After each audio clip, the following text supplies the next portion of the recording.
Hello. Um, this is it. This is the second episode of Queen Stories Live. Here we are once again live on YouTube. It's been 2 weeks since we've. Sorry. Okay, it's been 2 weeks since we've done this. As promised, I said we will do it once every 2 weeks, and here we are again, 2 weeks later, doing it for the second time.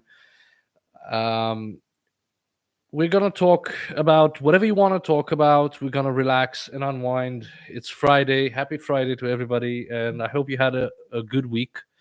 I hope you had a good, productive week. Hello, Anton. How are you? Lovely to see you here, and lovely to talk again after 2 weeks.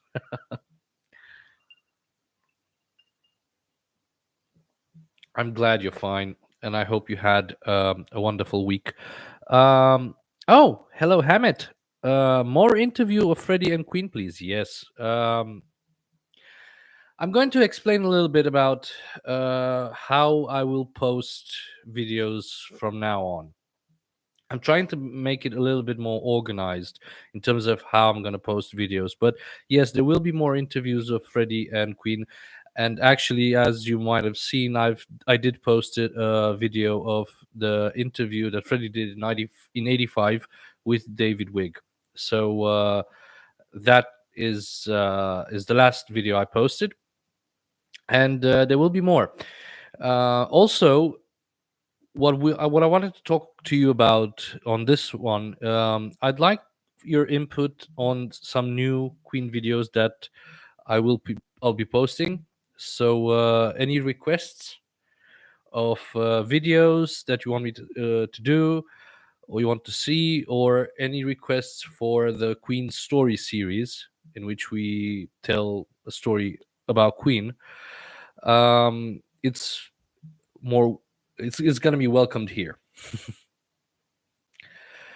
Yeah. Oh, hello, Louis. The interview is interesting. Posted it complete. Louis, about that interview. Well, it's nice I love it. Just keep sending messages. Let's keep talking about. Let's keep this discussion opened.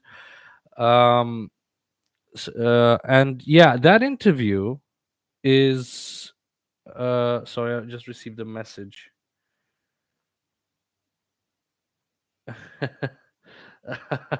Okay, I received a message from a friend. Yeah, so that interview with David Wigg is actually a lot longer. Is a big interview. Unfortunately, we don't have the full material for that one.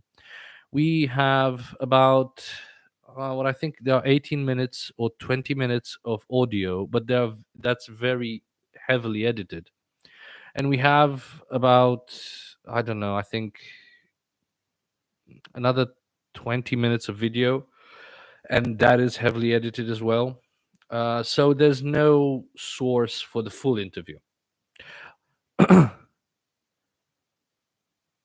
It is very long. Yes, it is. Yes, it's very long, and also I think it's the best interview that Freddie gave.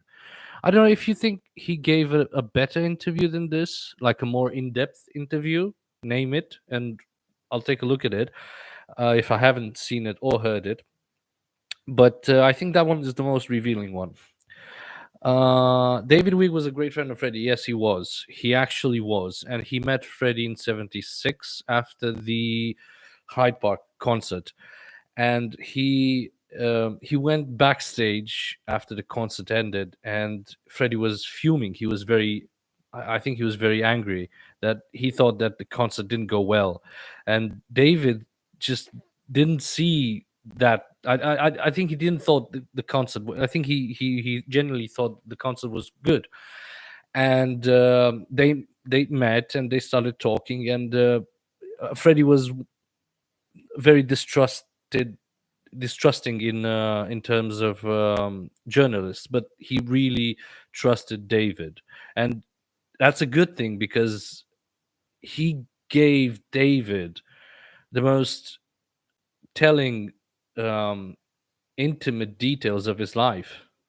The fact that he was gay, the fact that he had AIDS, but David didn't actually, he didn't go and say, "Oh, Freddie has AIDS. Oh, Freddie's gay." No, he respected Freddie well enough that he knew what he wanted to be put out and not. So that's uh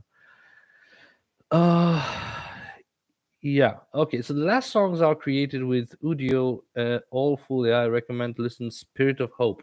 Yeah, because we talked about AI songs. Yeah, okay, we'll listen to Spirit of Hope, probably. Yeah, Udio songs on the music track channel. I heard some of those. I think today I heard the one about heaven. I'm not sure what's the on that YouTube channel. I thought this is bullshit.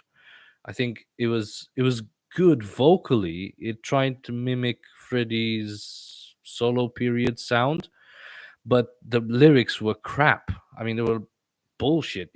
But if someone actually makes a proper good lyrics that would resemble Freddie, I'd love to hear that. But yeah, I know the channel you're talking about, Anton, and that's not necessarily the best in terms of lyrics. Touring Concert said hi. Okay, hello, Touring Concerts. Do you have a full interview of Brian Roger in '82? I don't know how to describe it. It's the first it pops up in the Google search. Yeah, I know it. I know the one you mean. Um, yeah, I know the one you mean. It's the one they did with Rudy in Austria, I think it was, during their tour. Um, and they're kind of a bickering a little bit. You can see that, it's not necessarily the best energy between those two. I have the one that you found on YouTube, the one that's been released in on the Life at the Bowl DVD. That one. I don't have the full version. I think that is the full version though. The thing is that um, when they used to do DVD releases and they used to do this extra bonus disc, um, they would throw in there some interviews and backstage footage and some live off ramp sessions or whatever it was. And I think that's the full version. I don't know if it's cut down or anything, but I think it's the full one. I think they did release the full one on that. I'm not sure about it. Um, Guys, once again, I'd like to thank you all for. I'm hoping that the audio is good. Um, I'd like to thank you all for the incredible support that you've shown to this YouTube channel, and it means a lot to me, and it just keeps me pushing things forward.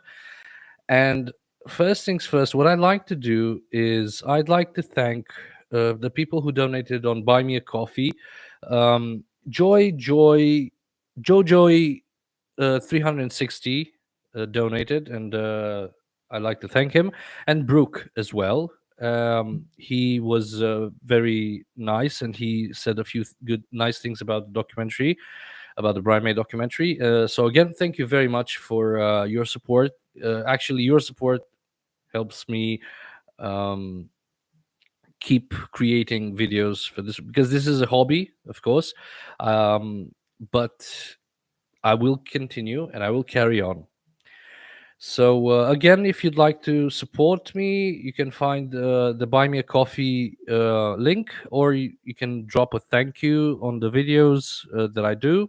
There's a button there. I don't know how it works. I'm not. I'm new at this. I'm quite new at this, but thank you very much. Um, Also, thank you for subscribing. Fun fact: 2 weeks ago, I made the first live session with you guys, and I went on the statistics on YouTube, and it said I lost one subscriber.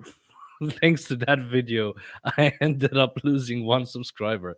And I thought that's funny, because the whole point of this was to meet and greet and hopefully get more subscribers. I ended up losing one. I thought that's hilarious.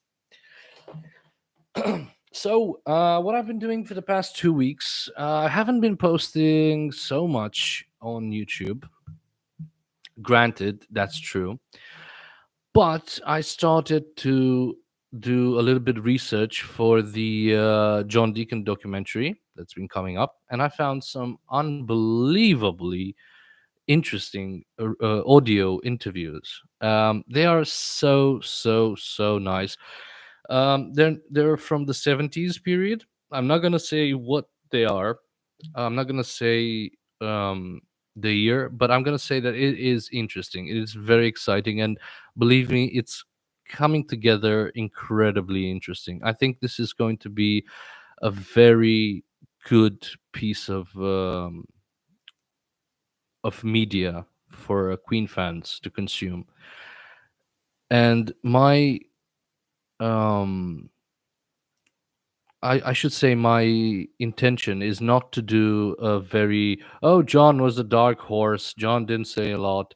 I want to go very in depth in terms of John's music, his ability to play bass right, and also his as I did with Brian, his the more in depth psychologically, so we can understand the man. And in the end, I think we will all be respecting John even more. Believe me.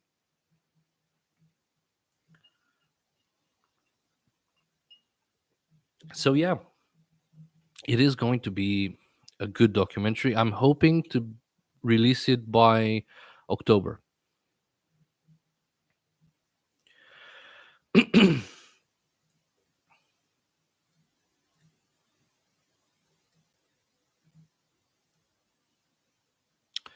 Are we okay?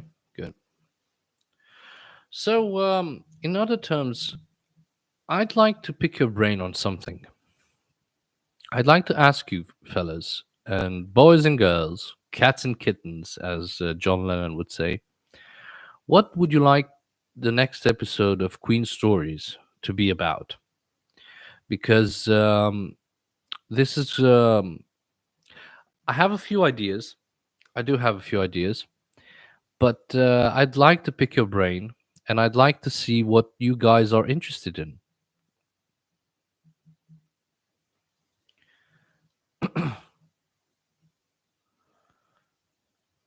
Uh, Can I? Okay.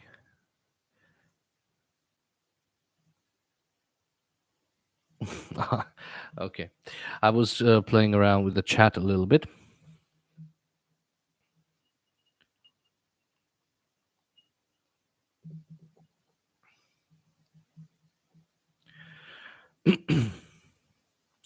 Also, by the way, this is going to be the last live session that we're going to do from this location, from my house. The next one is going to be at the studio that I work in. Um, and it's going to be a much nicer background and a much better lighting rig equipment. So it's going to be a little bit more pleasant to look at.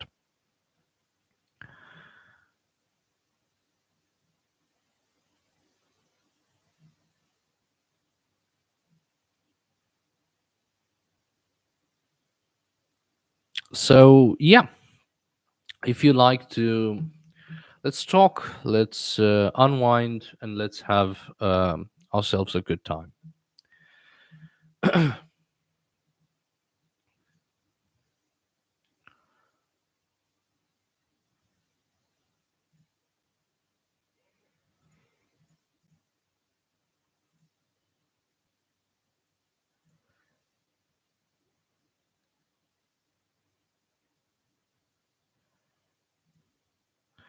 um, Another thing I wanted to recommend to all the Queen fans is the Sound and Vision YouTube channel. I like it. I think it it delivers with good material, and yeah, subscribe to it as well, because it's pretty good. It's very good.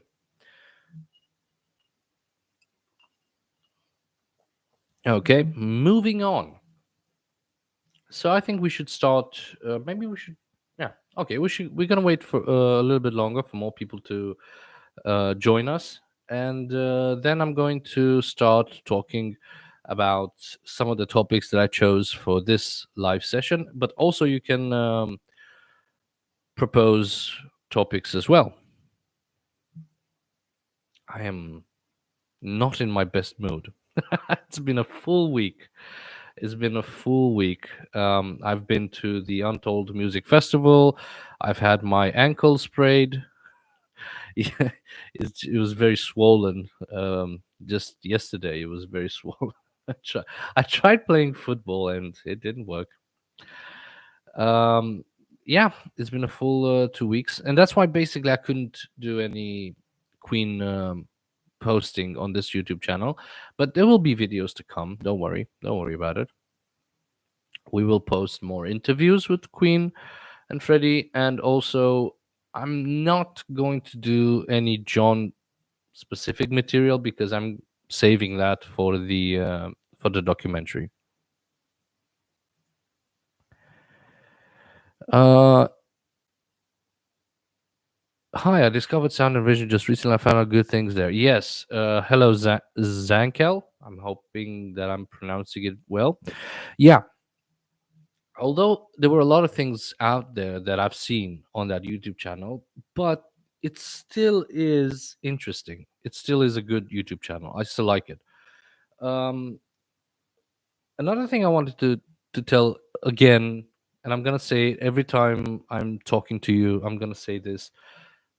I know that on this YouTube channel, from time to time, you're gonna see things that you've probably saw before, and that footage or that interview or whatever.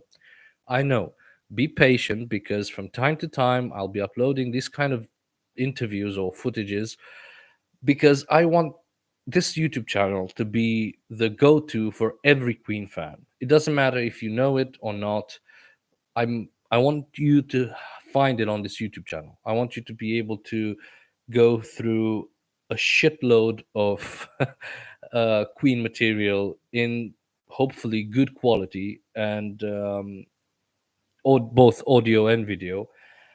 And it doesn't matter if you know it all or not already. I'd like you to be patient. If you still know, for instance, as was the David Wig interview, I know most of you guys know it already, but there might be people who don't know it. There might be fans who are just starting up and they're just looking into Queen.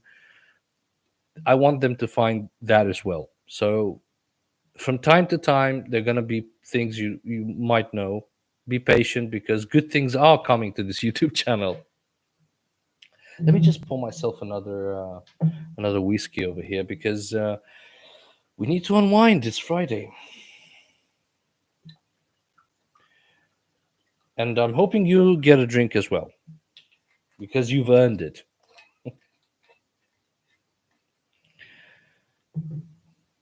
Cheers. Okay.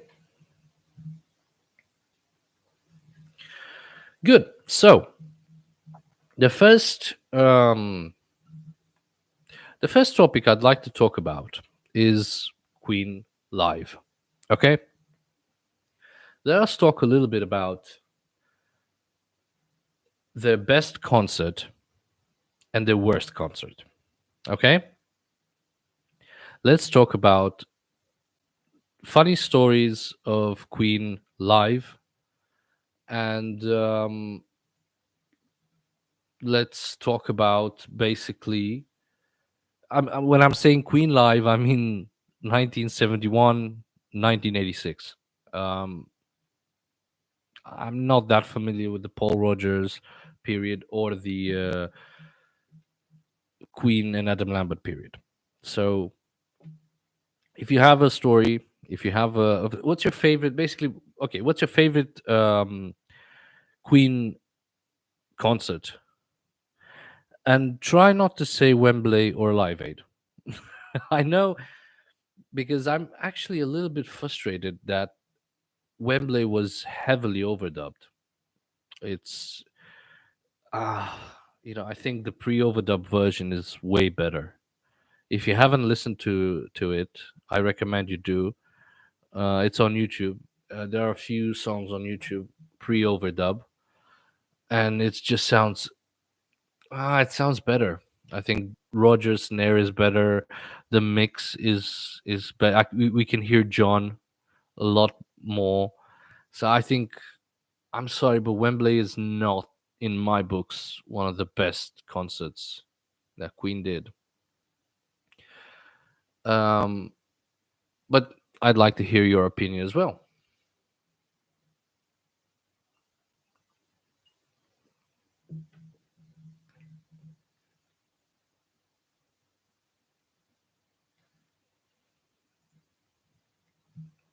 Shall we put some background music? Can we put some background music into this? Guitar sound. Hello, Farah Humanoid. Oh, good, nice nickname, bro. Nice nickname. Guitar sound on Wembley release was horrible. I know, but I think I had a bigger issue with the drum sound. I don't like the snare sound on. I don't like the snare sound on Wembley, but I hate the electric drums that Roger used in '85 during the Works tour. God, they were annoying.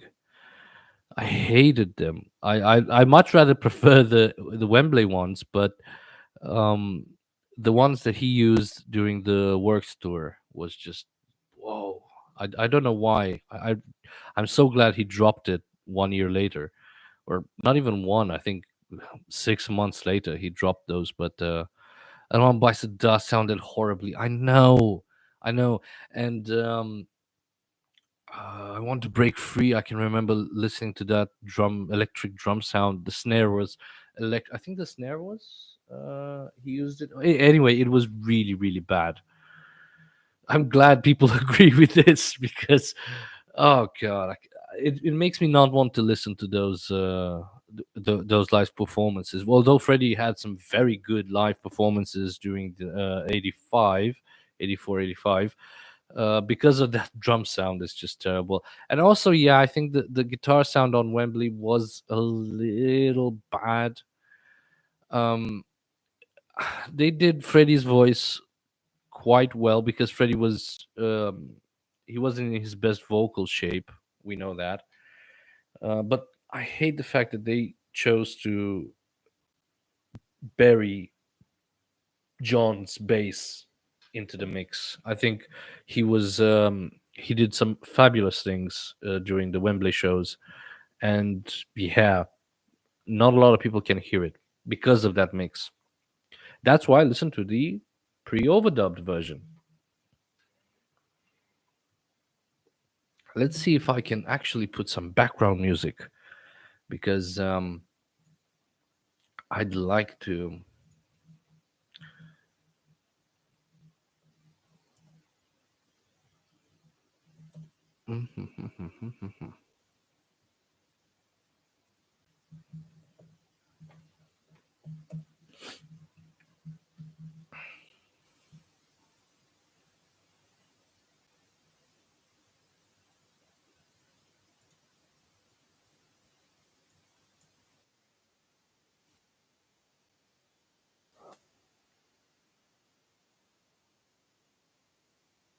I don't know if you can hear this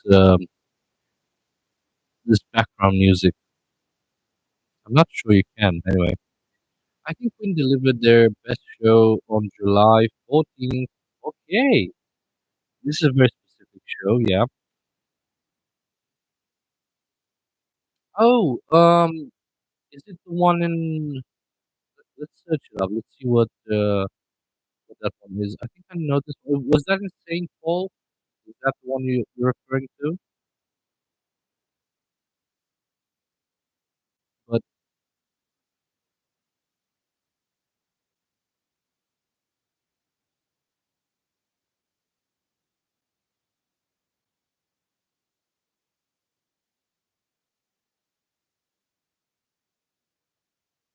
So San Diego was on 5th of July. St. Paul, I don't know when it was.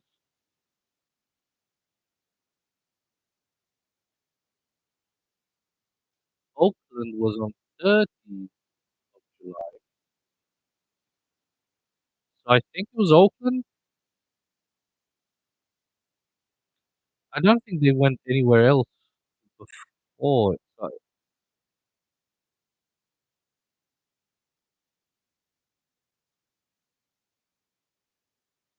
Yeah, it was Oakland. Okay. I must confess, the only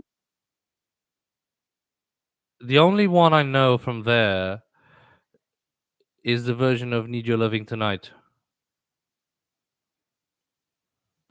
By the way, what a great song was that, "Need Your Loving Tonight." I do think that's one of the most underrated John Deacon songs ever. it's it's such a good song. It's such a bloody good song. Sorry about this. Technical equipment failing. Okay. The bootleg shows Freddy in his prime. Yeah. I've heard snippets of it. I've heard "Need Your Loving Tonight" because I was actually looking for live versions of that song. I do love that song. They did it in Argentina. They did it in Brazil. They did it in US. So yeah, yeah, it's a very good. It's a very good song.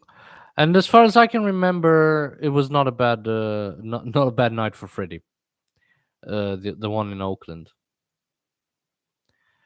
Above all, in live,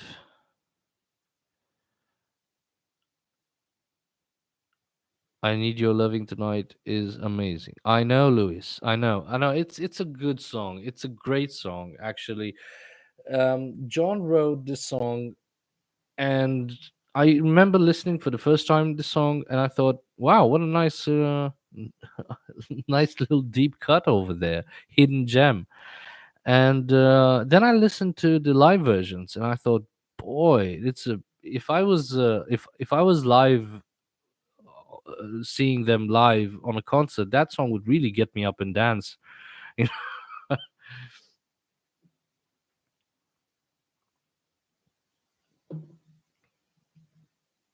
Yeah. So I'm actually parahumanoid. I think you're right. I do think I agree with you. That is a good Queen concert. One of the best Freddie interview was backstage at the Princes of the Universe. Okay, you mean the one he did for Entertainment Tonight? I think you're referring to that one, because they came and they shot interview with the whole band, the full band, backstage, and they shot everybody. And I think it was Brian who said that they're still fighting, or something like that. I do know that interview. It's such a shame that those TV stations don't actually give us the chance to see these interviews in full, or if they don't have the full length of the interviews in a better quality. Actually, I was very about that. I was very pleasantly surprised to see that the Italian television, RTE, I don't know how to pronounce it, posted the Freddie Mercury and Montserrat interview in full, and it was such a nice interview to see, with no overdubbing or translating or whatever. It was very nice. So I was very pleasantly surprised by that.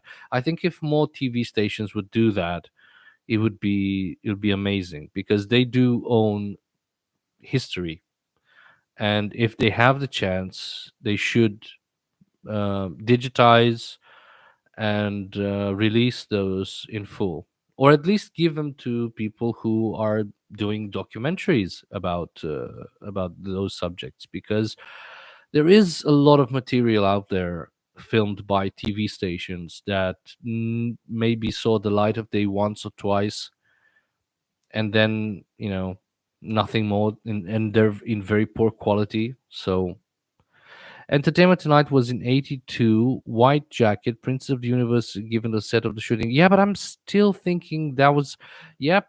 Let me search it a little bit. Let me search it. I think I might be right. Interview 1986. So we have, in terms of interviews in 86, we have them interviewed by Spanish TV, the one where Freddie says that his favorite singer is Montserrat. We have the one in Budapest. We have the one right before they left the Magic Tour with Roger and Brian on the set of the rehearsals. um what else? We have the kind of magic interviews in Spain also, but they were for the British television, but they were shot in Spain. Yes, of course, you're right about that one. Entertainment Tonight 82, Freddy's White Jacket. That's true, but also 86 Entertainment Tonight was as well. So Entertainment Tonight did two, as far as we know, 82 and 86. Yeah, they did one and in a hotel room while they were performing live in US in 82, and they did one as well in 86 when they were shooting Princes of the Universe video. So we were both right on that one.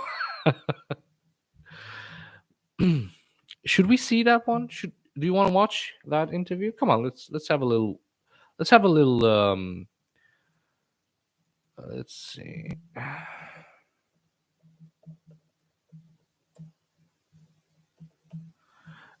I'm hoping that I can share the screen.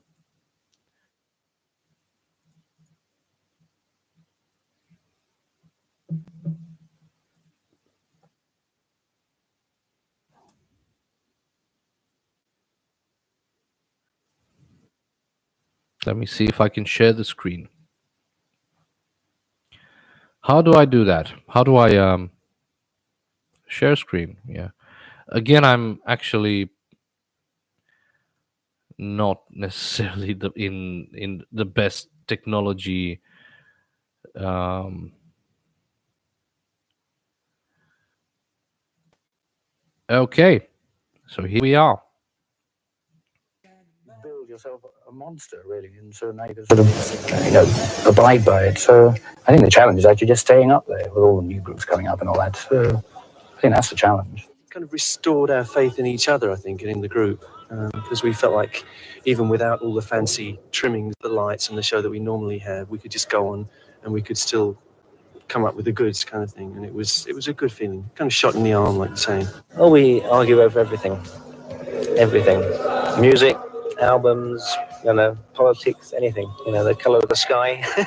Well, we hate each other, but we carry on. No, we sort of fight like cats and dogs, but we've always done that.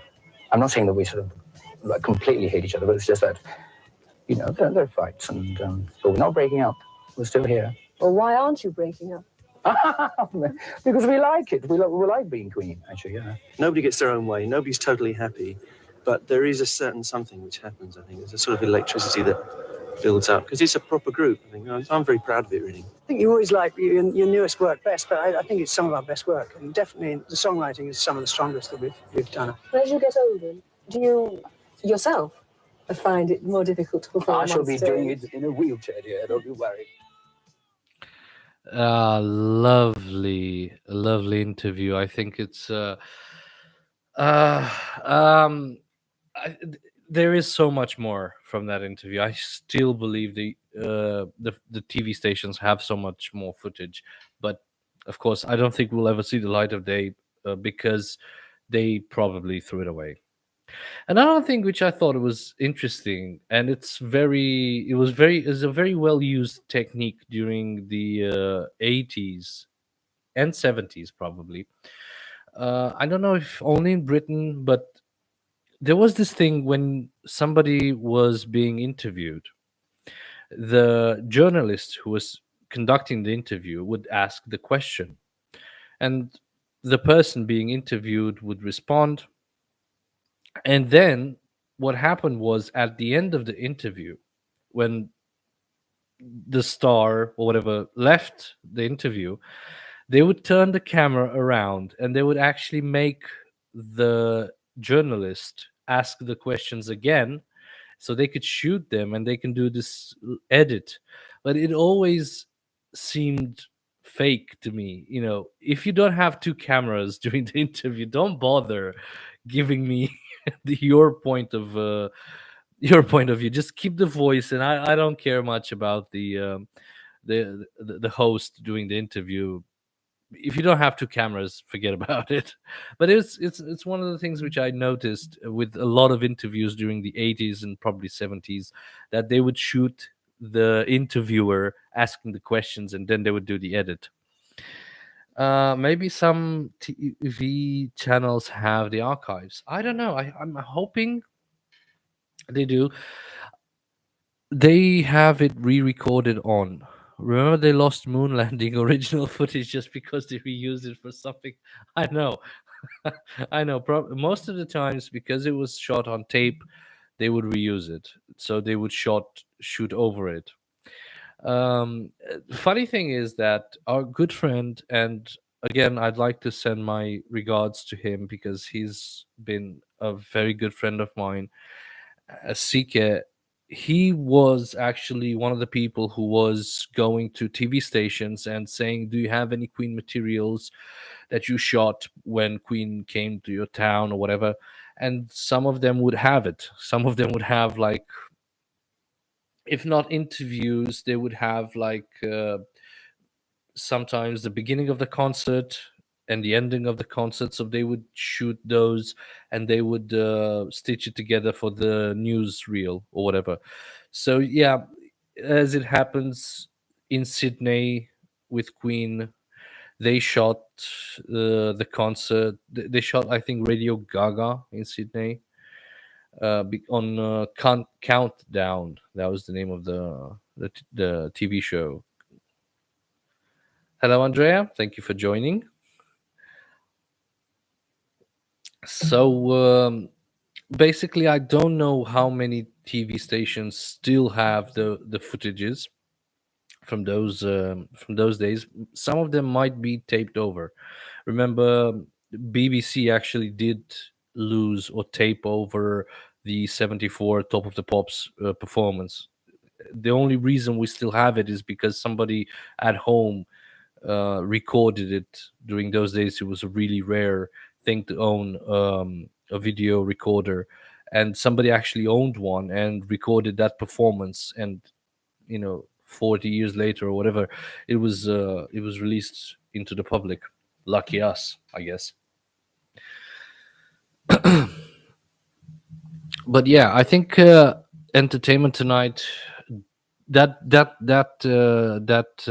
interview with the band is a very very nice one, because you can see Freddie's actually joyful, playful, and you can actually hear John talking, which is it's very interesting.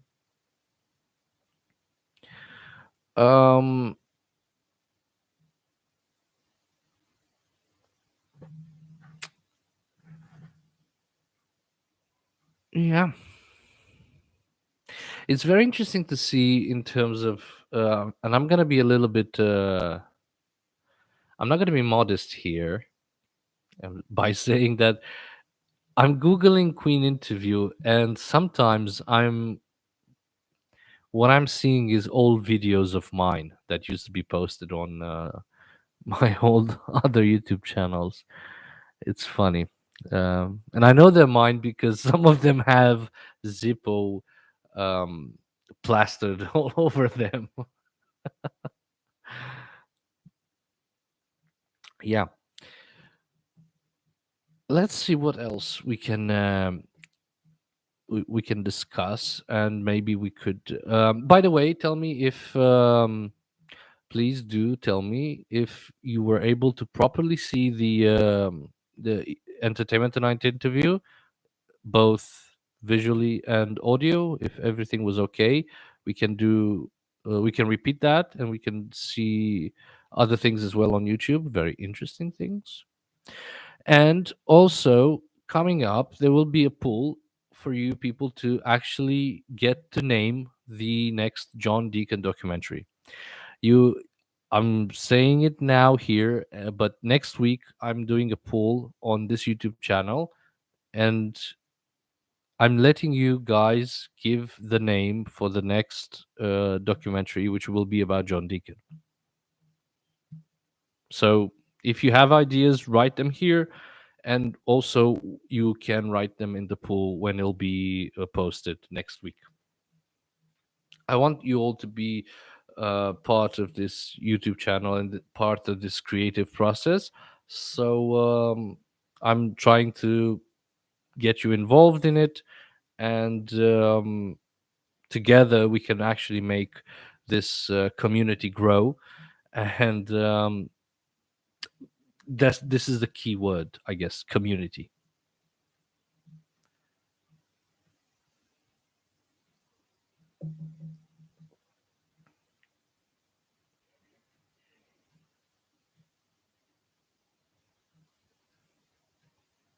By the way, I've been seeing some let me see if I can find that one.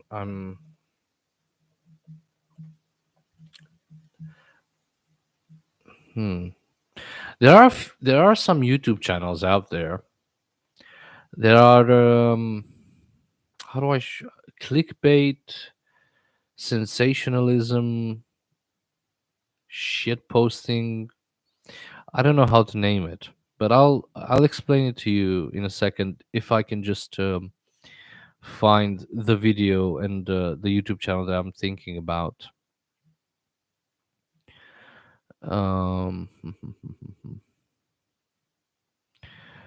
It was a video of because I'm doing a lot of research about John Deacon. It was a video what claimed to be a documentary about John or whatever.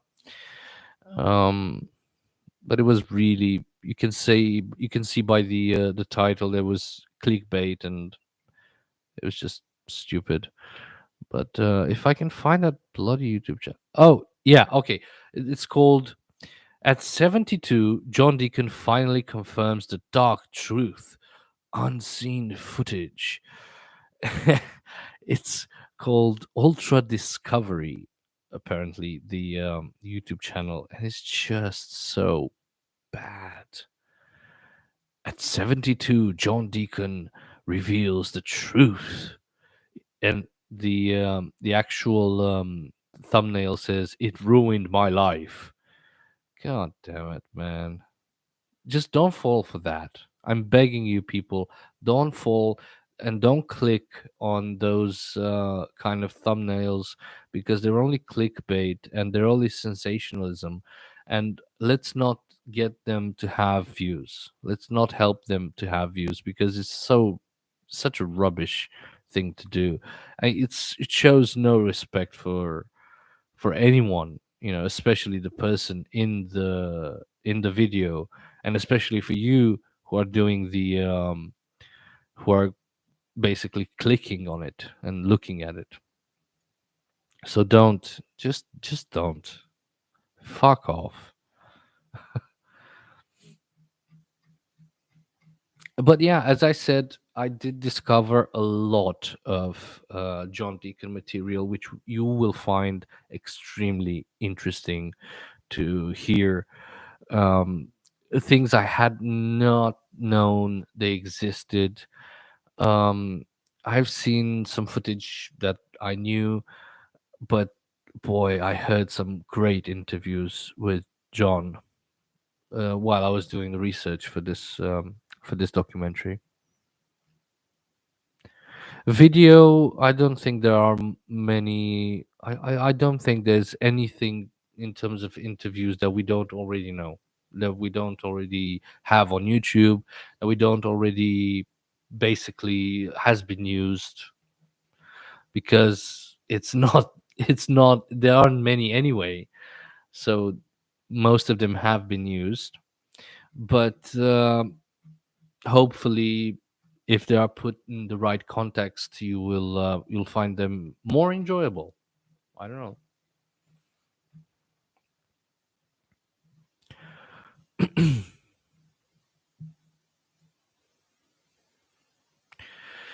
So yeah,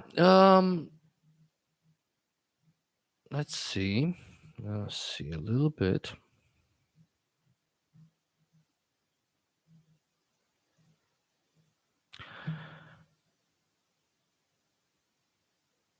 Okay. Oh. Sorry. This is technical issues 101. Okay. What I want us to watch now. Come on. Let's live it up a little bit. Let us watch a short film about Freddy. This is I'm not necessarily listen, I'll play it to you.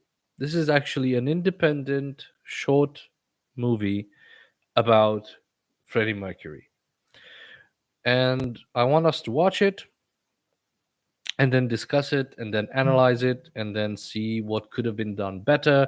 And maybe you like it, maybe you don't. Let's. I'd like us to watch it. Okay. Maybe you've seen it. Maybe you have. Maybe you haven't. I don't know. Let's see.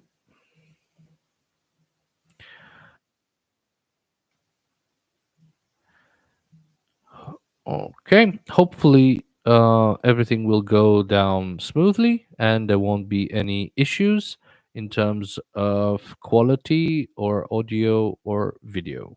Let me share the screen. Okay, so the video is called Freddy Short Movie by Andy Bausch with Nilton Martins. Okay.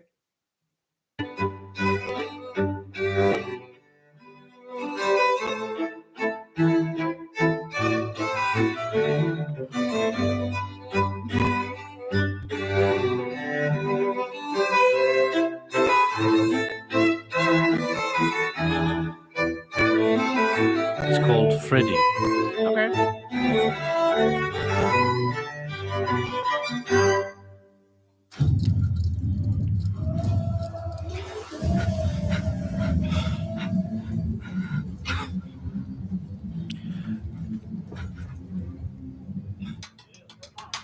Stockholm, 82.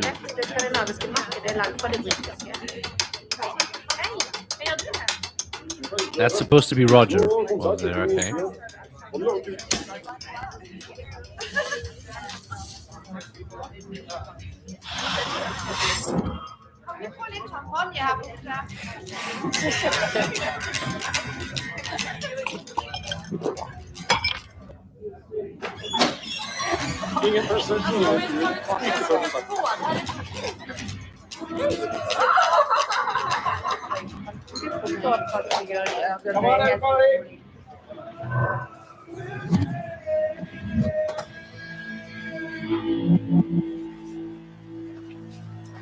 Oh fuck!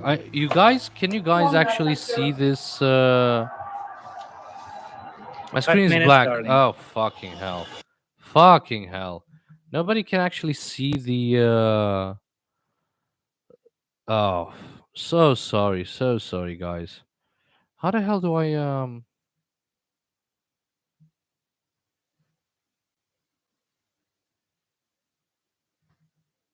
Hmm.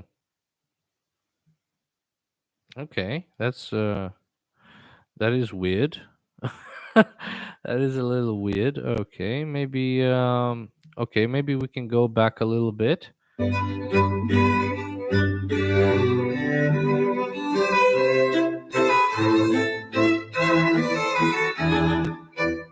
Okay, so I think you can see now. Okay, this is I'm sorry, but it's new for me as well. So okay, let's look at this puppy.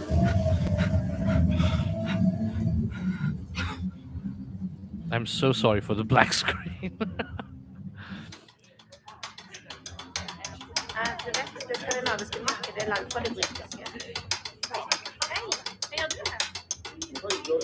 So this is supposed to be Roger. This is supposed to be them in the backstage at Stockholm.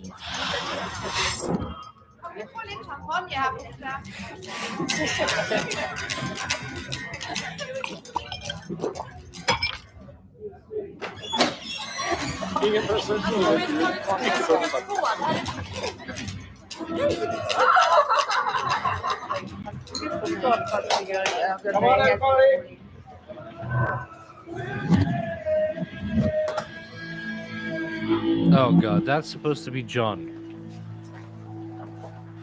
I really do not like it. Yeah, keep watching because it's going 5 to minutes, get darling. a little bit interesting.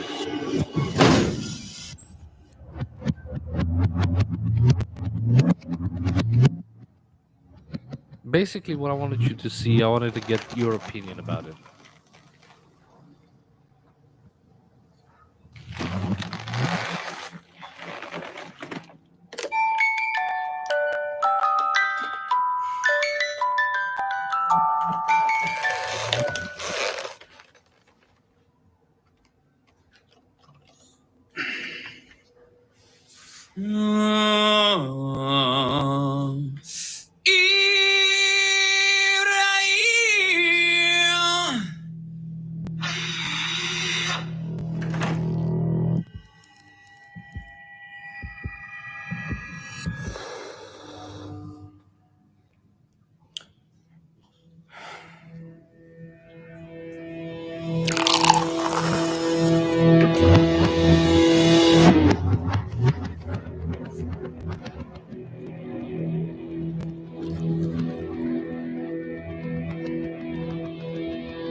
I pretend too much.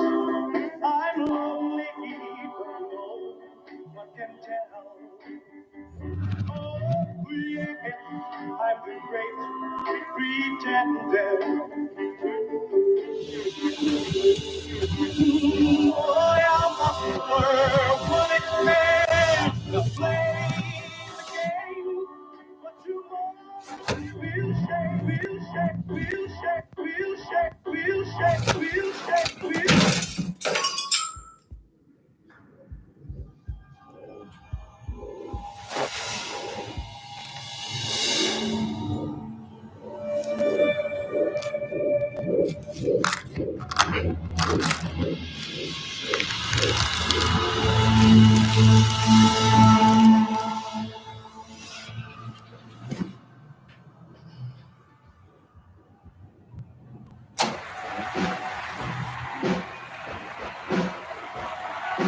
It's just bad. It's just really bad. I know. Believe me, I know it.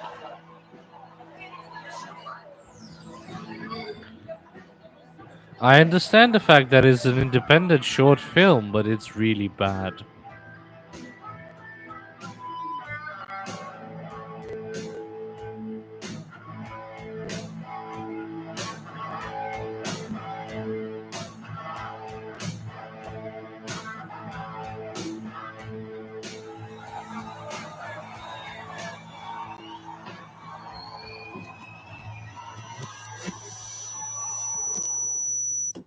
Ready, 2 minutes. Are you all right, mate? Sure.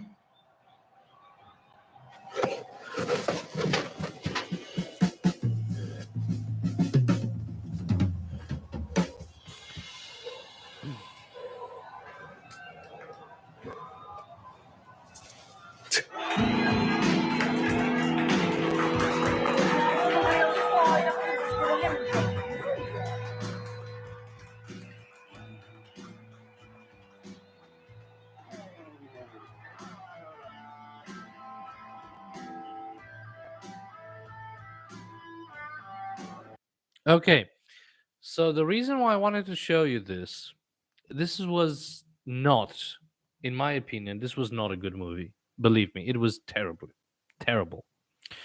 But the reason why I wanted to show you this movie was that this is probably, I'm not sure, but I'm 80% sure that this is probably the only independent short film that portrays Freddie Mercury. The idea was not bad. The idea was actually quite good. Um, the actor who plays Freddie is not bad, but very poorly directed. Um, but it's all in all, it's a train wreck. That could have been a little bit better, but it's not. It's just, I think, is here you have a good idea completely ruined by lack of a budget and lack of, I have to say, proper act. I always hate when Queen is shown in like movies and TV shows and stuff like that, and it's been played. The actors are portraying the rest of the band are just dreadful. I that's why I liked. That's one of the reasons why I appreciated Bohemian Rhapsody, is that the actors who play John, Roger, and Brian are actually top notch, and they actually do a fabulous job at it. I don't like Bohemian Rhapsody for a lot of reasons, but I do like it because of this. Um, just watched it on YouTube. The Freddy from '91 looks legit. I know, yeah, I know. He looks good. That's why I'm saying I think he was not necessarily a bad actor, but he was badly directed. He was badly handled, as Freddie, as John said. I think with a little bit more proper direction and you know, I think maybe if the director would have given up on that backstage vibe or something like that, because Fred, it's not believable that they toured like this little small club in '82. So if maybe would have found, if the director would have found some workarounds that and give it a little bit more proper direction, it would have been a better movie. The idea I think is good. The idea is very nice, I think, and the attention to details was very good, because if you see Freddie from '91 had sarcoma on his face. So, and I thought this is actually a pretty good attention to details, unlike choosing John Deacon to choosing that John Deacon guy to play him. Oh god, it was dreadful, dreadful. Anyway, hello for all of you who just joined us. This is Queen Stories Live. This is the second episode that we're doing live. We're going to do this every 2 weeks. Basically, what we are doing here is a meet and greet, and we are discussing all things Queen. So if you have interesting stories, if you have interesting points of view, or even if you have a question or a request for this YouTube channel, you're welcome to leave it here, and let's have a discussion and let's have a chat.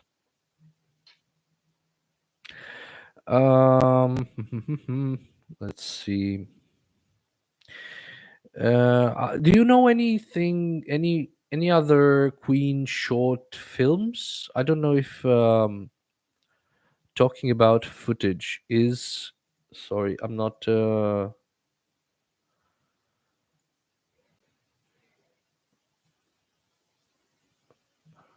can't. Just a second. Just a second. Is Doro approachable? What do you mean by that? Rudy, I don't think actually owns. I don't think he owns some footage. Yeah, yeah. Um, mm, it's a very interesting question. It's a very interesting question. I don't know if Rudy owns I genuinely don't believe he owns the footage that he shot with Queen. I think he owns some of the backstage stuff. I think he does own the making of I'm Going Slightly Mad and some of the making of Days of Our Lives, but I don't believe he owns anything he did with Queen. I do believe Queen Productions own those, and I'm thinking, I'm genuinely, I thought about it 2 weeks ago. Maybe it would be nice to have an interview with him on this YouTube channel. Rudy is a very nice person from what I saw in interviews, and he's very open to talk about. He's very open to talk about his period with Queen. So if you guys would be interested in this, maybe I could approach him so we could have an interview for this YouTube channel. That could be an interesting thing. um I do have a lot of questions for him, yeah, but tell me, what would you like to see from him? Having asked that, what do you think? Do you think he has anything that we haven't already seen in interviews? If you look if you look at the making of series since One Vision till the final year, and their production was superb. Look at those cameras with shields and stuff. Yeah. Uh, to be honest with you, the if I look at the making ofs, um, what I know, what I saw from Rudy's interviews along the years, I know that the first one he did was One Vision, and then he did for One Vision he shot like a documentary for the band, from the band in the studio, and then I think he realized in Munich, that was in Munich. And then I think he realized that he needed some extra footage with the band singing the backing vocals on the microphone. And what happened was that he actually realized that, I think, weeks later. And the band was in London. So he had to actually recreate the studio from the audio studio, the recording studio in Munich, in London. He had to recreate it in London, and he called the boys, and they actually shot that in London, pretending to be Munich. And I think that's actually quite genius and funny. And that's one of the first times, if not the first time, that Rudy actually directed a Queen video. Other than that, before that, he took the occasional interview, 82, 84, and from 86 up until the end, he was the go-to director for Freddie to work with. And his company, Doro, Torpedo Twins, the way they call it, did some very good work. I'm talking as a video editor and and a director. They did a good work. The Show Must Go On video is perfect, in my opinion, in terms of like a video compilation, because it actually respects the music and it's on beat. It's good. It's a very well edited video. Also, the Too Much Love Will Kill You video was good. I'm really liked it. I gotta say, I don't know if they worked with Rudy for the Made in Heaven films. You know, the You Don't Fool Me video, Let Me Live video. I don't think that's Rudy. But anything that he did with Queen is very well presented and very well edited. Hello, Aurora. What questions would you like to ask the Queen members if you got the chance to interview them? Ooh, this is a good one. Thank you so much for this question. This is a good one. Aurora, you got me here. Okay, let me think. Let me think. Also, I'm gonna turn this question around to the audience as well. So, what questions would you guys ask the Queen members if you had the chance to interview them? Okay, let me think about it. Okay, I'd like to ask Freddie just it's, it's one question. Let's just think about one question. Hmm.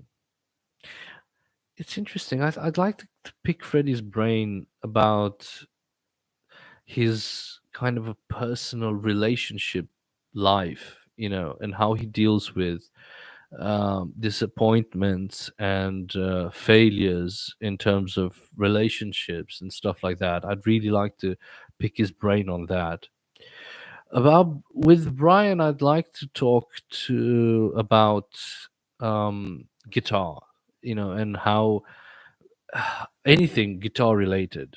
Can I touch your guitar? Basically, that's what I'd like to ask him. I'd kill to have a chance to pluck a chord at the original Red Special.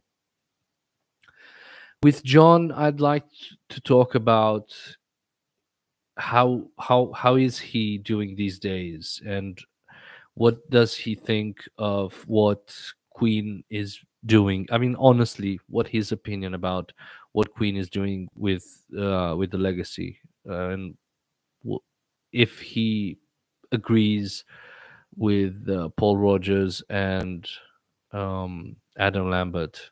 I'd really, really, and if he agrees with the bass player that they have live with them, I'd really like that. And Roger, I'd really like to ask him um, about cars. Really, it's superficial, but no, I'd have sorry with Roger. I would discuss about politics because we have that in common. We are both very politically oriented minded people, and I'd really like to pick his brains about politics and actually see where he stands. Is he left? Is he right? Is he center? And really like to talk about. So Brian at guitars, Freddie relationships, John depression, and Roger politics. This is what I'd like to talk to. And now all of you guys need to answer this question while I drink um, some whiskey. Oh, just I'm gonna be off for 2 seconds while I put myself some ice in this glass. So just 2 seconds, and in the meantime, you can talk about, and I'll read your comment when I come back.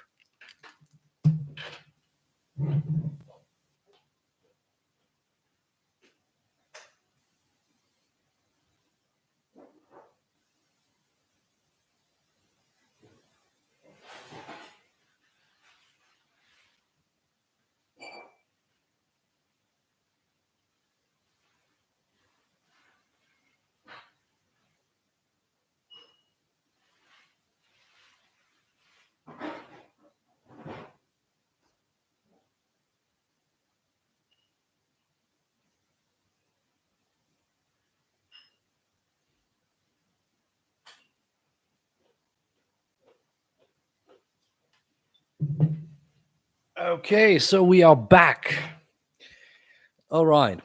Parahumanoid said, the behind the scene bit from Days of Our Lives that we all know, I'm not mistaken, came from Rudy's documentary, not from the Queen production. It was a German stuff. Yes. As I said, Rudy, um, he doesn't own anything Queen official actually put out, but anything that he shot for himself backstage, he does.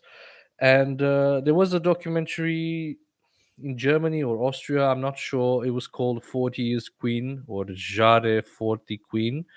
And that showed some extra footage of the backstage shooting of Days of Our Lives. And I think that's when we all saw that footage. It was really sad. But yeah, I think he owns the backstage footage, not the actual official release. Aurora Cooper said, good answers. I would also like to ask John what he thinks about Queen today. I'd also like to know what he thought about a Bohemian Rhapsody movie. I think he actually liked that movie because that guy who played John was so good.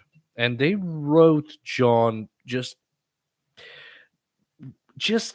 actually well enough. I really, really liked it because they make John funny.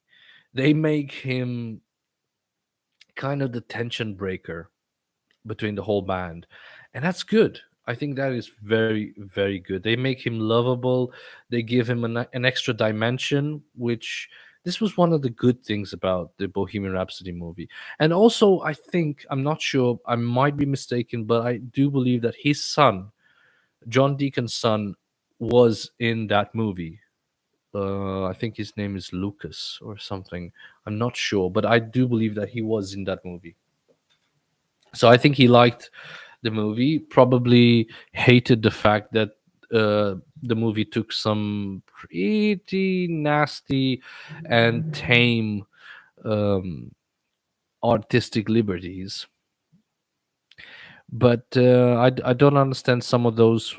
I do understand the process of taking artistic liberties. This is not a documentary, but I don't understand some of the decisions that have been made. For instance, why not put um, some contact lenses on Rami's eyes to make him look actually like Freddy's eyes?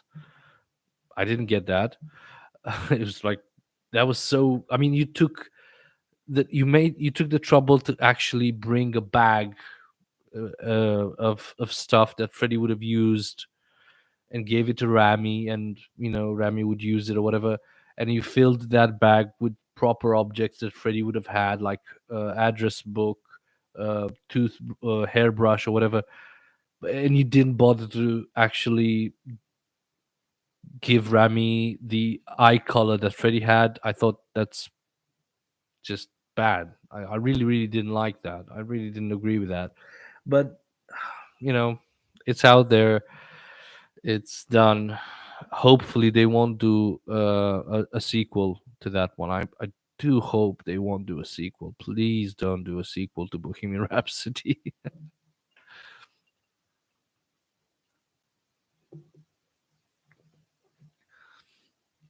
But yes, Aurora, that was a great question. I didn't actually think about that before. With John, I'd really like to talk about a lot of things because I think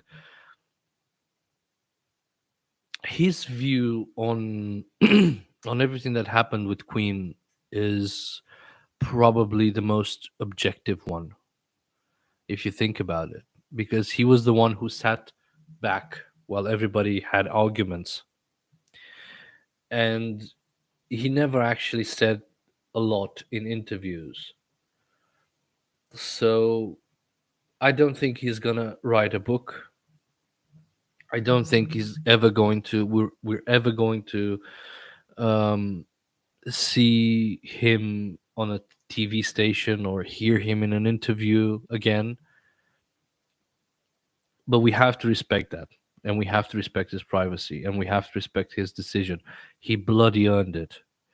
He stayed with Queen for 20 something years, 27, 28 years, and he gave us so much, so we have to respect his privacy.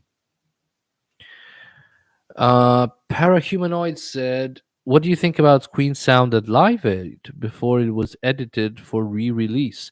I remember Bono giving an interview with Queen roaring in the background. They were loud. Yeah. There is this famous story, you might know it. What was the name of Queen's roadie? No, Trip Caliph, who was Queen's live audio engineer. He switched the PA levels, and that is a true story. He did do that. I think the Trip Caliph, exactly, yeah. Before the re-release, you can I think not much of a difference, but it is a little bit better. The one thing I do like is the fact that Freddie was so out there, and even if he didn't give the best vocal performance of his career, because remember at the end of We Are the Champions he does do a yodel. Remember that part? Oh, you saw, so you had the chance to meet Trip in Ukraine. I think that's the gig in Ukraine you're referring to with Paul Rogers, I think, right? Mm. Let me show you a little bit what I'm talking about when I mean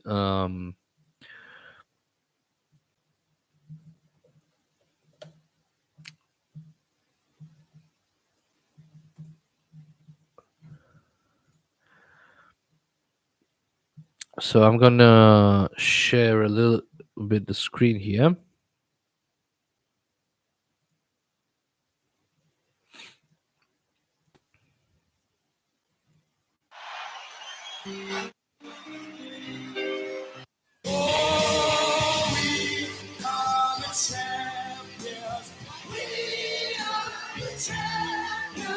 Let's I think you all know this footage by now, but I'd like to emphasize on one moment. Have you heard that?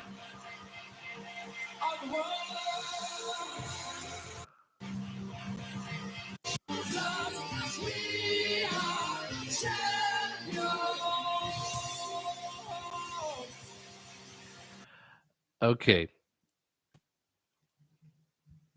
Listen to this. And actually, there was Live Aid was a huge concert. Okay. There were many bands who played, there were many bands who fucked it up badly during that live set. There were many bands who did a yodel. Simon, I think, he did one.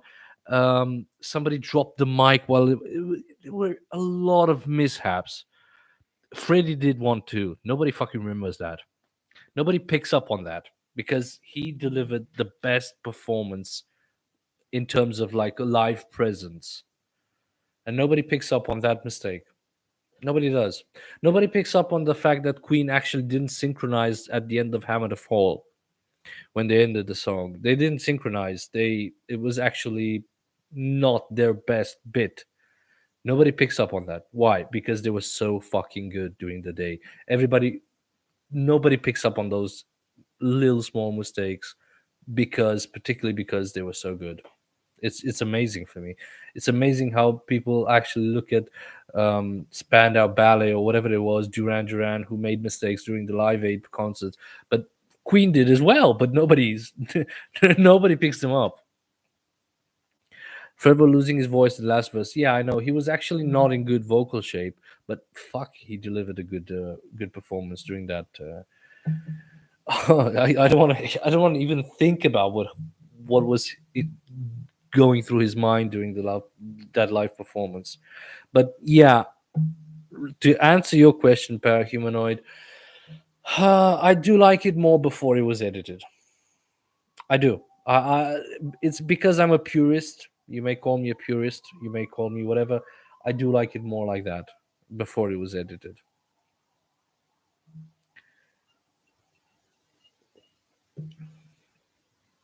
Anyway, Parahumanoid, I'd like you to answer to Aurora's question.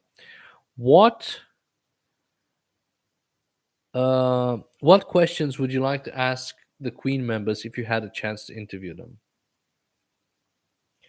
Believe me, if I had a chance to interview Roger and Brian, it would be such an in-depth interview.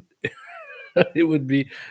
I think they would be a little bit shocked at the level of in-depth that I would actually go for in that interview. Fun fact: one thing that didn't come, they didn't make it into the Brian May documentary, and I wanted to talk to you about it. Was, do you know that Brian almost, nah, not really, but almost left the band in '74? He was offered another gig with another band in 74. And I don't remember the name of the band, but they came to Brian and they said, listen, Queen is not going to be around for much longer. So you better join us. We have already I think they had a top 10 single or something like that, that particular band. And you better join us because we're going to be big and Queen is not going to make it. And Brian said no. So that was a very interesting piece of trivia that I didn't know. And it didn't make the documentary, but I just thought I'd mention it to you.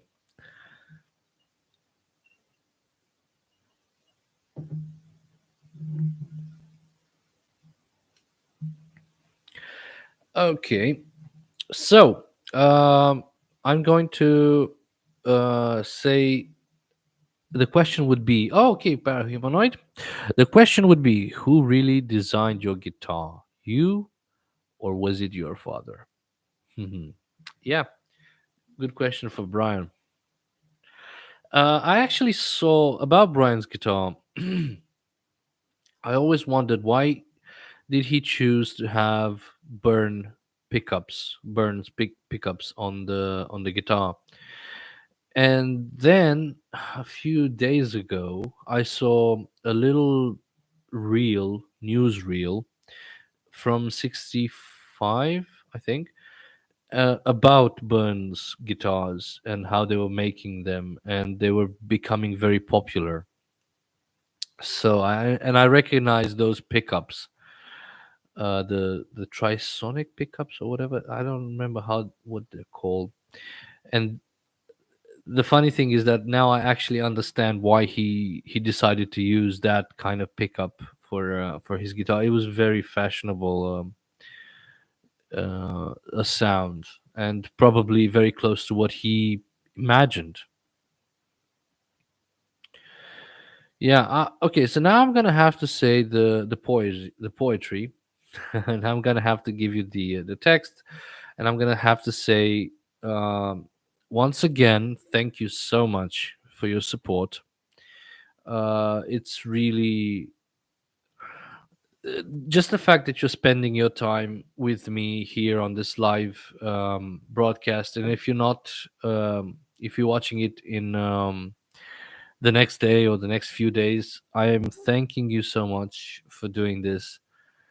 Um, Again, it means the world to me. You're participating, and I want to build a community here, and I will build a community with this with this YouTube channel. And thank you once again. And if you'd like to show your support, you can do it by giving a thanks on the video or buying me a coffee or whatever. But showing your support with a comment or a donation or whatever, it means the world to me, and it keeps pushing me to deliver to you and to have um, good content for this YouTube channel. And actually, I would like to have the next Queen session live. Wouldn't it be nice to have an interview with Rudy? I think that would be that would be special to see. The pickups was the last thing he added, but look at the guitar, the shape, the measurement. It was all imperial measurements, which only a draftsman, you, or was it your father? Yeah. No, I do understand what you mean. I do understand what you mean. Yeah, the pickups were the last things he added, but I don't know. I think the design. I think he went through many designs with that guitar. I think he did like 2 or 3 guitars designs. I think he did the spade shape, even the spade shape, which was inspired by Vox's spade shape guitar. I think he did that as well, as just as a design. Never actually, during his father's lifetime, that never materialized. It later materialized, but I think, yeah, it's a good question. Who did the design? Oh, that's interesting. maybe it was a common effort. I don't know. Who knows? Yeah, but good question.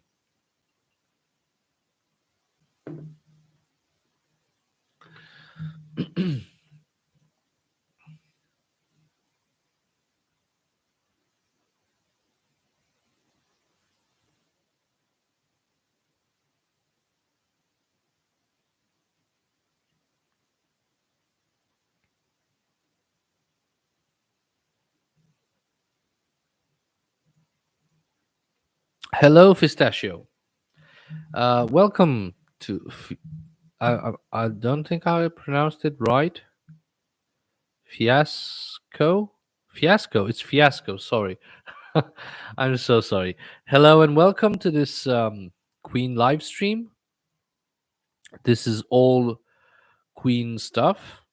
And you're very welcome to talk to us here and to address questions and have a conversation and basically unwind. This is actually why we are doing this. Every 2 weeks, we are doing this, and I am here to meet you guys and to talk to you and to give to get feedback and ideas from you. And whatever I'm doing, if it's right, if it's wrong, I'm here for you. And yeah, I'm listening to you basically.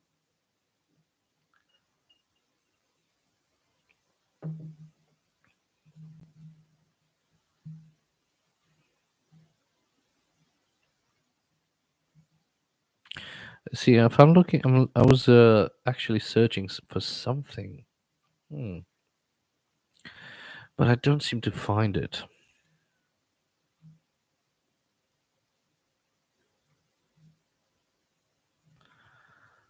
Hmm.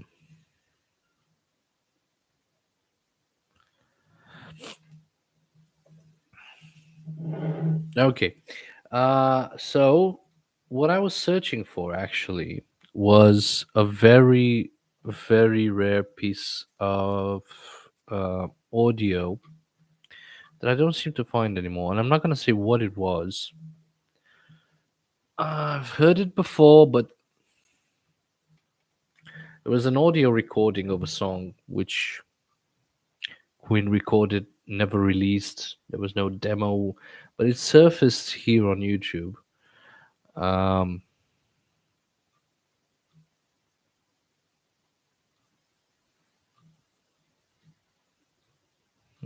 I don't seem to find it.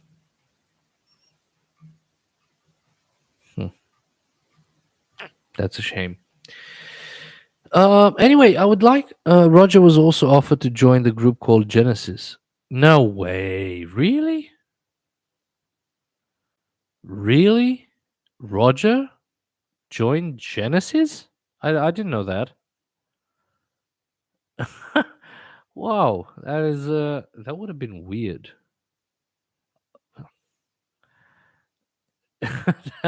That would have been actually weird. When did Peter Gabriel left? 75? 74? I think 73, 74, 74. Okay, wow. Wow. Actually, you see, that's why I love doing this stuff with you guys. I didn't know that. I did not know that. That that would have been so weird because obviously, for one, I don't think you would have had Phil Collins on drums anymore, of course, and you would have had him in front of the band, and you had Roger on drums with Roger on backing vocals.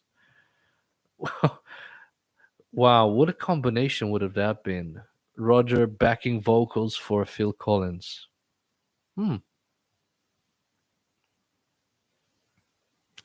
He was asked before Sheer Heart Attack came out. Wow. Thank you, Aurora, for this incredibly interesting piece of trivia, which I did not know. I had no idea about that one. Imagine Roger shaping in the eight. Oh yeah, yeah, yeah. It would have been so weird, wouldn't it be? because you'd had Phil Collins just as a frontman, or not even. I'm not sure in that situation, because think about it. Peter Gabriel left. Okay, so the reason why they would call Roger to join is only if Phil would take up the role of lead singer and needed a drummer, so you'd get Roger. That's interesting, really. That is, I did not know that. I did not know that. Yeah, it would have been. Imagine Roger's sound uh, in the 80s doing the drums, with the drums in the 80s. That powerful reverb, the drum sound. Oh God. The one thing I really love about Roger in the 80s is that he didn't use that sound. He hated that sound, and that is a good thing, because listen to Smoke on the Water in 88 or 87, when they did that cover of Smoke on the Water and Roger was on drums.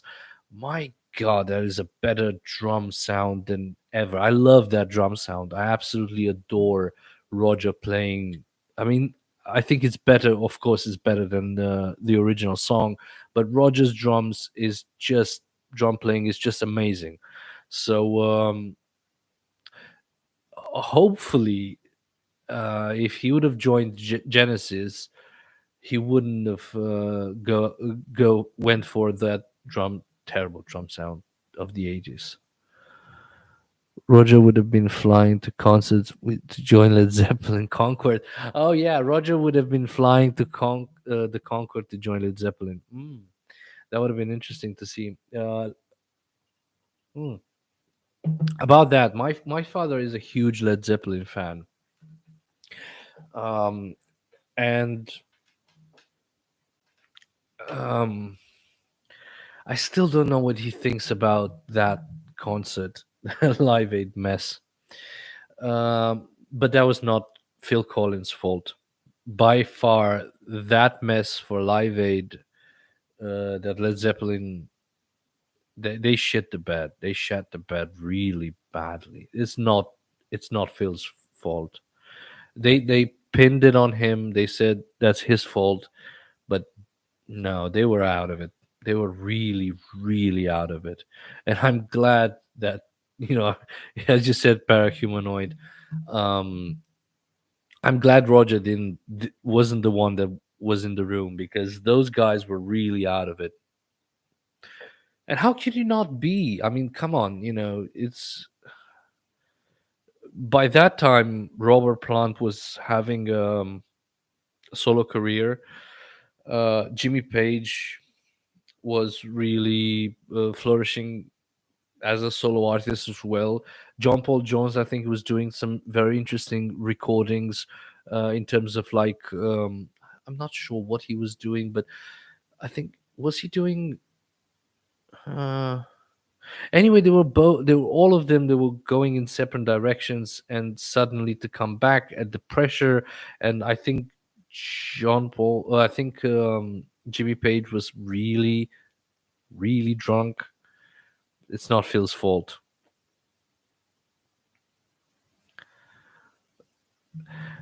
But however, having said that, parahumanoid, I think it would have been nice to hear Roger's drums on a Led Zeppelin record. That would be nice. That would have been nice. Um, because we've heard Roger drumming on Smoke on Water, as I said, and we heard his drumming on let me think, All the Young Dudes, Heroes. Uh, that's from David Bowie, and then we heard from from Free and Bad Company, All Right Now, and Feel Like Making Love, and by God, that is some good drumming over there. So yeah, I think drumming on a Led Zeppelin song would have been interesting to hear. Yeah.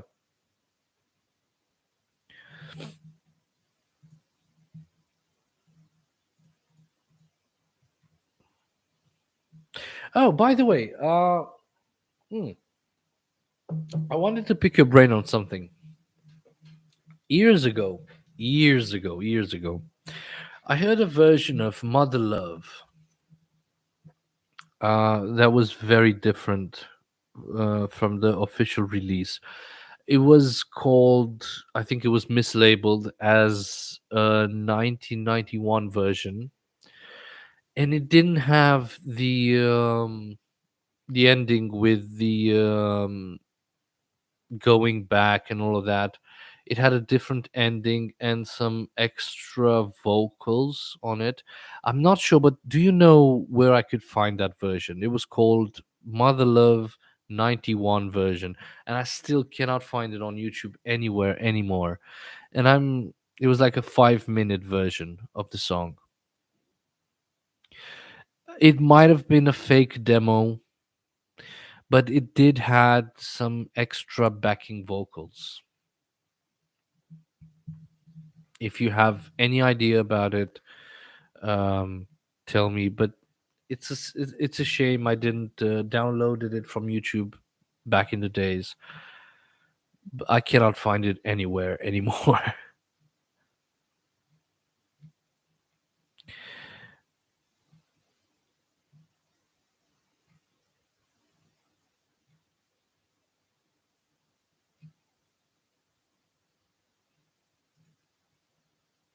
Never heard of it. Oh, it was. Ah, God.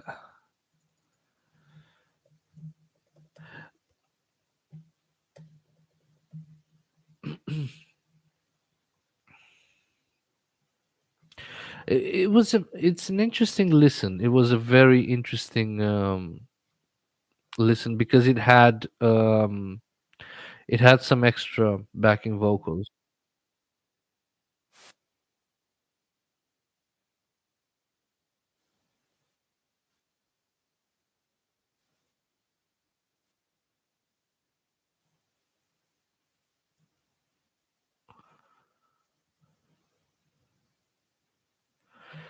Of course, we've we had a very interesting discussion with Anton 2 weeks ago about Mother Love.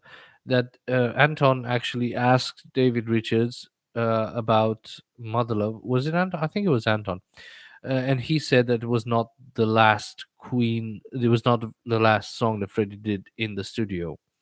So that was really interesting to hear, and I'm very curious to see what would have been the last song that Freddie did in the studio. So my money would be on "You Don't Fool Me," if you had to ask me.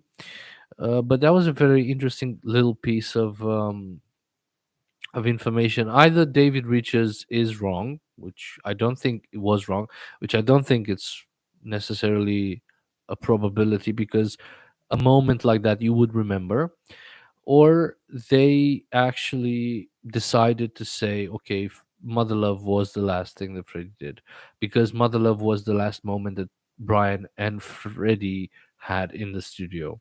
And it is true. That's the last song that Freddie and Brian actually worked on, because Freddie never actually got to finish it. So, very interesting piece of information there. But I cannot find that. I cannot find that Mother Love version anywhere. Uh, hmm.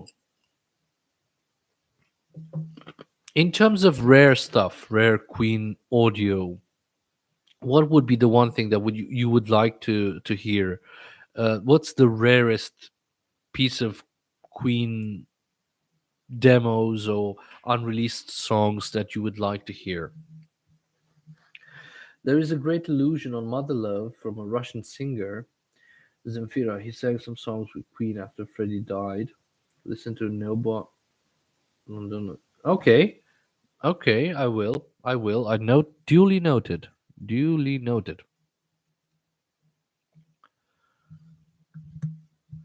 I'm always open to new music.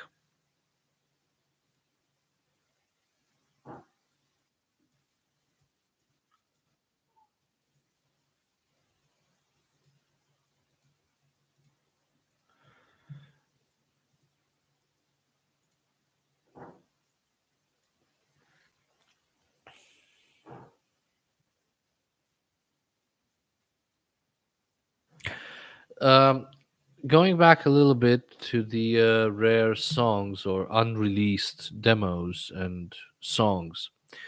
For me, I'm looking at a playlist of the unreleased demos. Um, One of them is for Face It Alone. Now, I have a very interesting story about Face It Alone.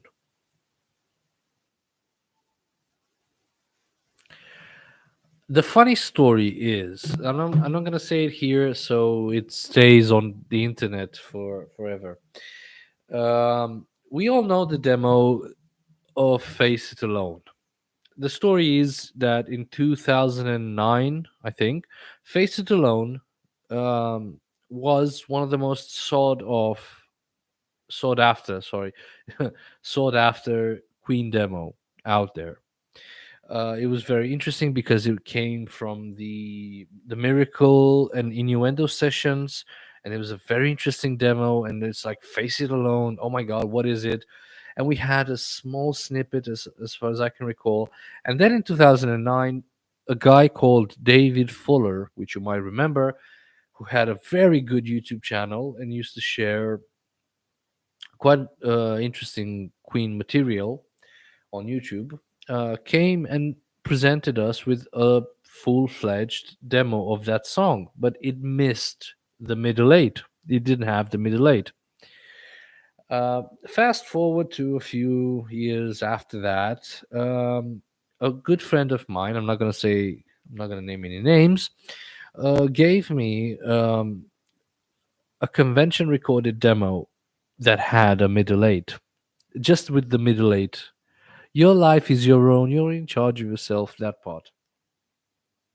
And he said, would you like to stick it somewhere in the can you share it? Share what? The demo? Or what do you mean? So anyway, to finish my sentence, the funny story is that he said to me, would you like to give this to add this little piece of middle eight into the demo that we already have? And I said, okay, but I don't know where. For the life of me, I cannot imagine where that would. mm, s- I don't see it. The Mother Love Illusion. Okay, I will after this one. Yeah. Anyway, I listened to the demo and I said, okay, I think this is where this piece goes. Okay, and so I did, and I posted, and I had a demo, and I think I can share it with you here. I don't know if let me see. YouTube actually took it down.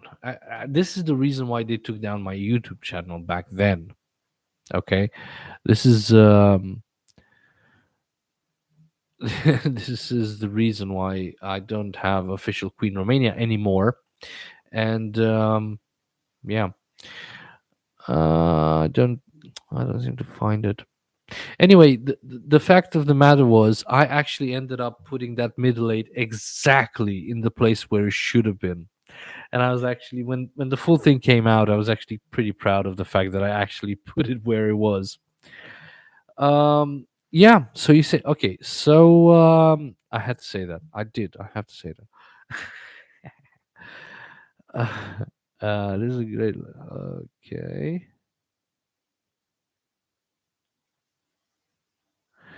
Okay. Let's share Zemfira. Let's share Zemfira with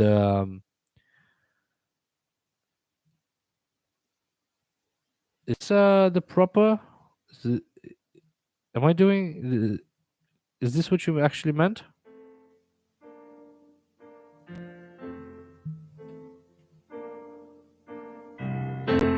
Мне приснилось небо Лондона.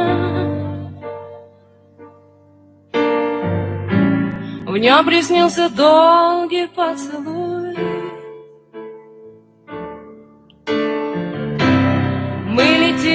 вовсе не держать.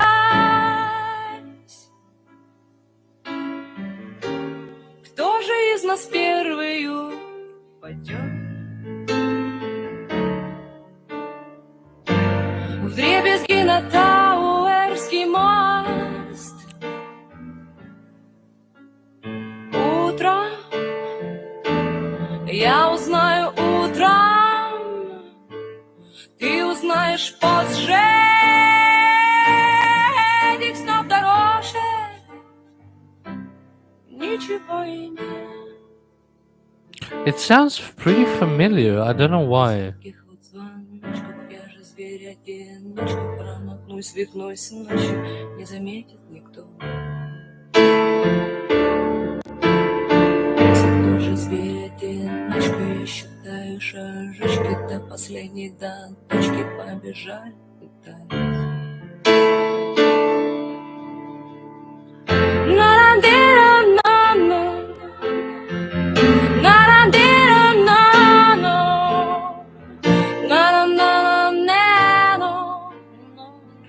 This is actually. It sounds so good.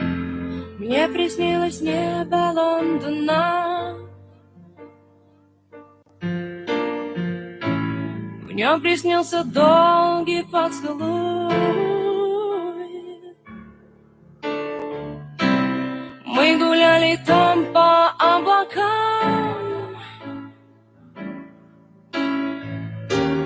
притворились лондонским дождем. Моросили вместе на асфальт. Okay, so here we have the lyrics. Is it, I don't know. Я узнаю утром, ты узнаешь позже. Этих снов дороже ничего и без таких вот звоночков я же зверь одиночка, промахнусь, свихнусь ночью, не заметит никто. Все тот же зверь одиночка, я считаю шажочки до последней до точки, побежали летать. На-на-ди-ра-на-на, на-на-ди-ра-на-на, на-на-на-на-на.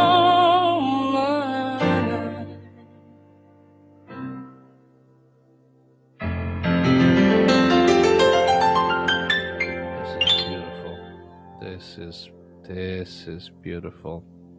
Thank you so much for sharing it with me. This is good. It's actually a good piece of fucking music. Yeah. Thank you, Parahumanoid, for sharing this with us. This is good. This, yeah. I always love when I get recommendations from people in terms of music. I always do, and I always listen to it because I'm crazy about music and I'm open to everything. And most of you guys, most of the people I talk to, actually, not only you guys, but most of my friends are very musically inclined people, and they do have great musical tastes. So when they give recommendations, I do listen to it. Thank you for this beautiful. Actually, it was very beautiful. So we're gonna stay a little bit longer for 10 more minutes until we reach the 2-hour mark for this YouTube live session, which was the second one. We're going to do this again in 2 weeks' time. And until then, I'm going to keep on posting Queen videos. I will, of course, do another Queen stories video, and I will do more interviews with Queen, and also I will keep working on the John Deacon documentary, which will be out, I hope, in October. So yeah.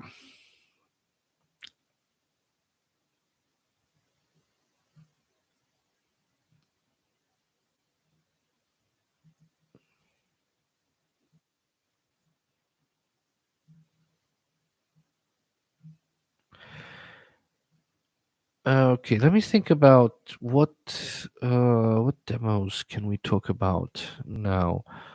Hmm.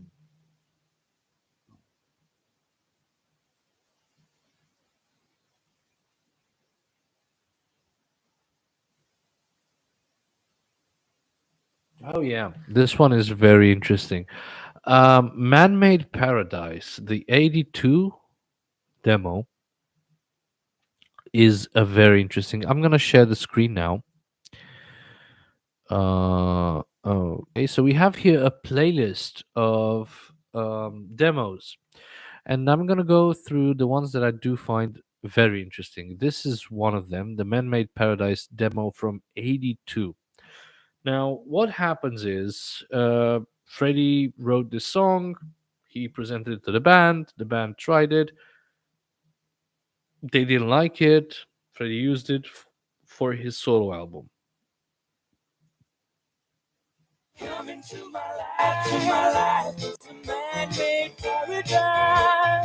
was a youngster today, a young 30-year-old, 40-year-old. It wouldn't bother him, because things have changed so much over the years. The audio that we have is from the Doro documentary, The Untold Story, Freddie Mercury. They actually had access to those rare demos, and they decided to use them quite brilliantly and insert them in the documentary. And so that's why we have a voiceover over this documentary, this demo. But it is very interesting to see and hear, and actually it gave us an idea of where that song came from. Which I suppose, in a way, he played his part. I'm not scared of doing what I want to do. Before I sort of hide Hello, in Bibi. my past. So like when I went out, I had to sort of try and perform a little as well and say like, not let. Glad that you can join us. This is what is this? This is a smiley face, I think. I'm not sure. Okay. Let me see what other the Rod Stewart, of course, Let Me Live. Boy, wouldn't it that be great if we could get the full demo. No me hables. I sorry. Yeah, okay. Let's play the video now. He just came in and we started jamming and we wrote songs together. All I do is give. All you do is take. Sorry, sir. The funny story is that Rod and Elton and Freddie wanted to get together and make a band, get a band together, Nose, Teeth, and Hair. Of course, alluding to the fact that Freddie had big teeth, Elton was losing his hair, and Rod Stewart had a big nose. Boy, that would have been a great band. Nose, Teeth, and Hair. Yeah, that would have been a great band. But actually, it's a shame that we never actually got the chance to listen to Rod Stewart's full contribution on this song. We have no idea how long Rod's part is for this song, but we can understand why Roger took that vocal and redid it himself, because basically their voices are very similar. Hello, Bibi. So yeah, we cannot understand why Roger did Rod's part by listening to this part. Sorry, sir. Okay. Let me see what else do we have there in terms of good demos. The ones that I really like are from the Innuendo sessions, like Self-Made Man. I like that a lot. My Secret Fantasy, although don't um, I don't wonder why that was never actually a Queen song. It was a John song, but it was never actually fully developed, and it's very heavily into synthesizers and not a good song, but actually for us as a demo, perfectly great. Perfectly great. That's a new one. um, let me think. Rivers of Words. What is this?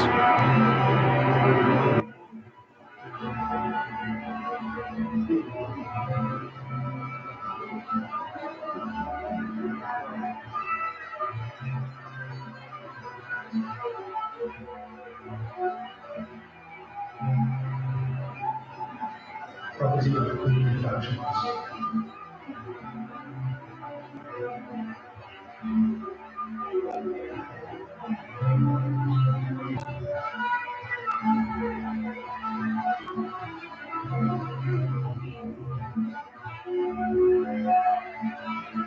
This is another instrumental from the Miracle Sessions. Okay, but they didn't put this on the Miracle box set, which was a great box set, by the way. Fabulous one.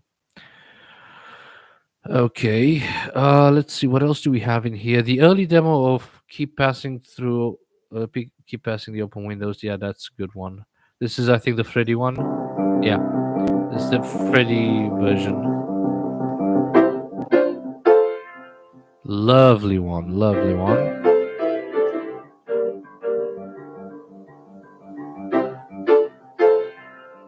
Anton says the Queen no longer exists, but the Queen sound remains in the hands and minds of Brian, that genius headed the ranks of the Made in Heaven project together with David Richards. Yeah, true, true. But also, let's not leave out Brian, Roger, and John. You know, it's of course Brian, but also Roger and John.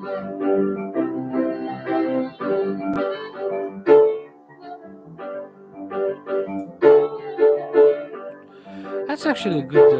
I like this demo. Oh yeah, oh yeah, yeah, Anton. All of these demos need to be remastered and recleaned. We had a sneak peek of how they would sound when they did the Miracle box set, and boy, those sound good. They sound great. I can only imagine what these demos would sound like with proper remastering.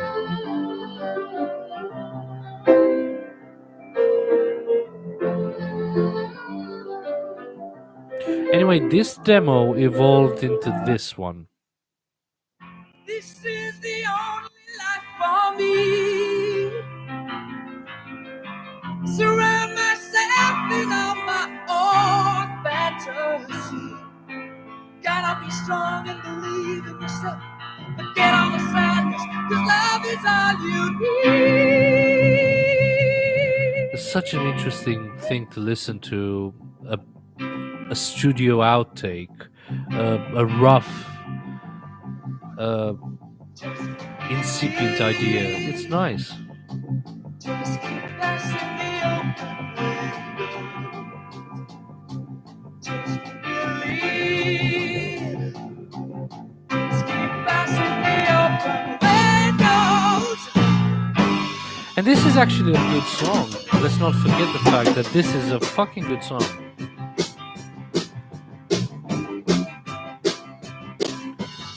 I think Freddie didn't have all the lyrics by this point, but he knew where he wanted to go.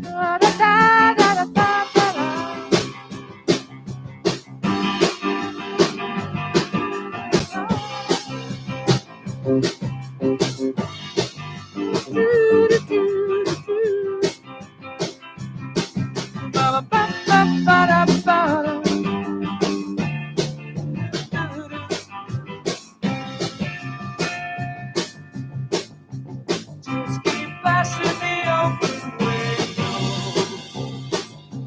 Just believe. Just keep passing me open windows.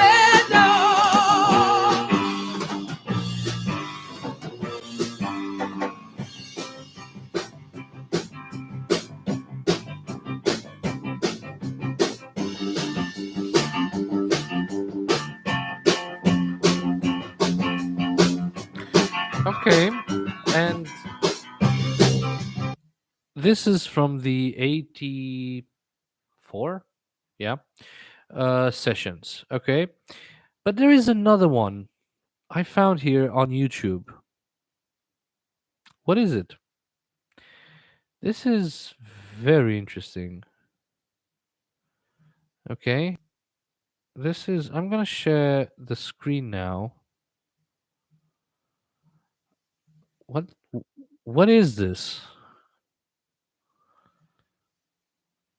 This is a snippet, a 52-second snippet. Okay, what is this? So, what's the topic for today? Well, we talked about a lot of things, BB. Yeah, I know. We talked about Queen. We showed the Freddie Mercury short movie. We talked about what questions would we ask each Queen member. We talked about Roger actually joining Genesis, which would have been interesting in '74. We talked about a lot of things, and now we're going to talk about a little bit about the demos. And I came across a very weird. What is this? If you guys know anything about this, please. I'm gonna share the screen now. Please enlighten me. This is FLS Remixes. I don't know who it is, whose YouTube channel it is. The song is called "Let's Make Love" 1986 question mark. This It's a snippet, and he says, I don't know, the song is lost media at all. This is probably a convention recording or something. So basically this song could be from '86 from what I read online. Presumably the song is going to be featured on a Queen Forever album, but it was dropped. Mhm. Oh,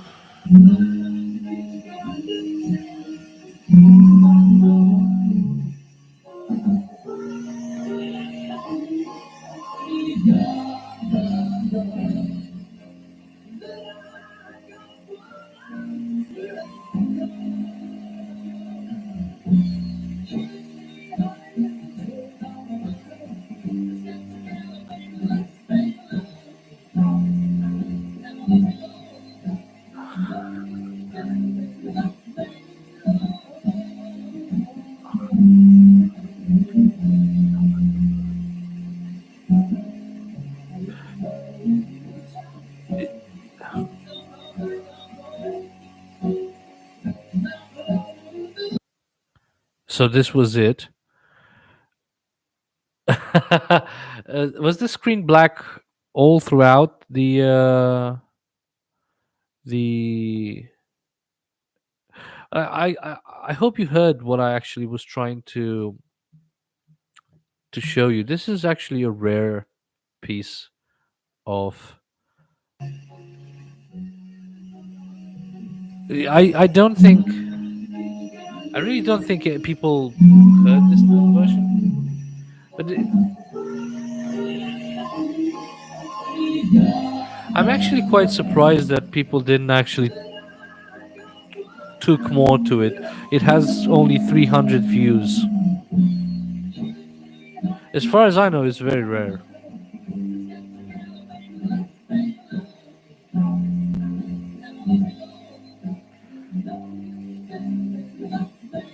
Let's Make Love, yeah, yeah. This is the definitely. I think this is the title of the song.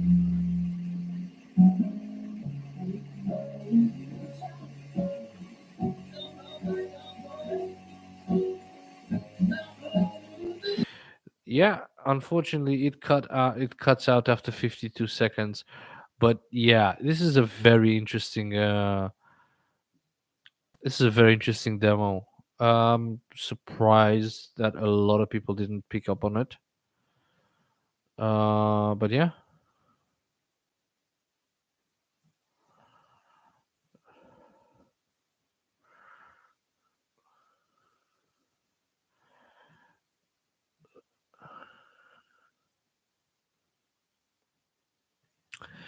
So yeah, a lot of these demos I think would have been nice to be remastered and retransferred, and if we could get them in the quality that we got the Miracle Box, it would have been so much better.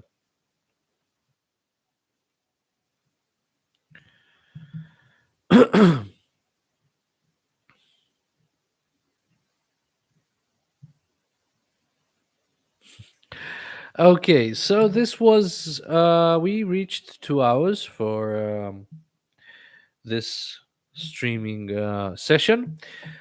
This was a pleasure, and of course, once again, if you have any suggestions, if you have any questions, you can leave them in the comment section. If you'd like to donate and support me, you can buy me a coffee, or you can hit the thank you button underneath this video. And we'll see you again in 2 weeks. Well, not this Friday, the next Friday. And in between then, I'll keep posting videos. And if you like them, share them and subscribe if you haven't. Thank you very much for your support. It means the world to me. And don't forget to rock on. Bye bye.